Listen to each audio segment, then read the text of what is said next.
ఎవరి జ్ఞానం వారితో పాటు ఈ సంఘటన గురించి వినండి.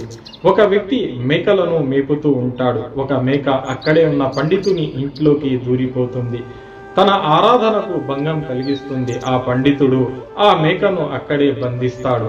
అంతలోకి ఆ మేకను మేపేవాడు కొంతమంది పెద్ద మనుషులను పిలుచుకొని ఆ పండితుని ఇంటికి వెళ్తాడు. అప్పుడు ఆ పెద్దవాళ్ళు ఆ మేకను ఇచ్చేయండి అని ఆ పండితుడిని అడుగుతారు. అప్పుడు ఆ పండితుడు, ఇది నా ఆరాధనకు భంగం కలిగించింది. నేను 2 ప్రశ్నలు వేస్తాను. అతను గాని ఈ ప్రశ్నలకు సమాధానం ఇస్తే నేను ఈ మేకను వాడికి ఇచ్చేస్తాను అని అంటాడు. సరే అడగండి అని ఆ మేకలు మేపేవాడు అంటాడు. అప్పుడు ఆ పండితుడు ఒక వేలును చూపిస్తాడు. వెంటనే ఆ మేకలు మేపేవాడు 2 వేళ్లను చూపిస్తాడు. పండితుడు కాసేపు మౌనం వహించి సరే అని ఒక కోడిగుడ్డును చూపిస్తాడు. ఇంతలోకే ఆ మేకలు మేపేవాడు ఒక ఉల్లిగడ్డను తీసి చూపిస్తాడు. అప్పుడు మళ్ళీ ఆ పండితుడు మౌనం వహించి ఆ మేకను ఇచ్చి పంపించేస్తాడు. ఆ పెద్దవాళ్లకు అర్థం కాక మీరు ఏమని ప్రశ్న వేశారు అని అడుగుతారు. అప్పుడు ఆ పండితుడు అంటాడు, నేను దైవం ఒక్కడే అని అన్నాను. అతను దైవంతో పాటు దైవ ప్రవక్త కూడా ఉన్నాడు, ఎందుకంటే దైవవాణి మా వద్దకు తీసుకువస్తున్నాడు అని అన్నాడు. అది నిజమే అని నేను మౌనం వహించాను.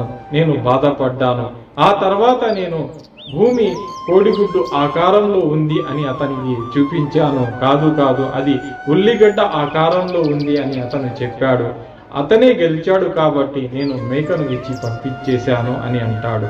అప్పుడు ఆ పెద్దవాళ్ళు అక్కడి నుంచి వెళుతూ ఆ మేకలు మేపేవాడిని చూసి, అరే నువ్వు భలే సమాధానం చెప్పావురా, అతను ఒక వేలు చూపింగానే వెంటనే నువ్వు 2 వేళ్లు చూపించేశావే అని అంటారు. అప్పుడు ఆ మేకలు మేపేవాడు, అవునండి, అతను ఒక దెబ్బ కొడతానంటే నేను తిరిగి 2 దెబ్బలు కొడతాను అని అన్నాను అంటాడు. అంతలోకి అందరూ నవ్వుతారు. అరే అవునా, సరే అతను కోడిగుడ్డు చూపిస్తే నువ్వు ఉల్లిని ఎందుకు చూపించావురా అని అడుగుతారు. అంతేకాదండి, కోడిగుడ్డు కూరలో కోడి ఆమ్లెట్ లో తప్పనిసరిగా ఉల్లిని వేయాలి కదా, అదే అతనికి నేను జ్ఞాపకం చేశాను అని అంటాడు. దీనివల్ల అర్థమైన విషయం ఏమిటంటే ఎవరి జ్ఞానం వారిది అని. ఒకరిని ఒకరు కించపరుచుకోనవసరం లేదు.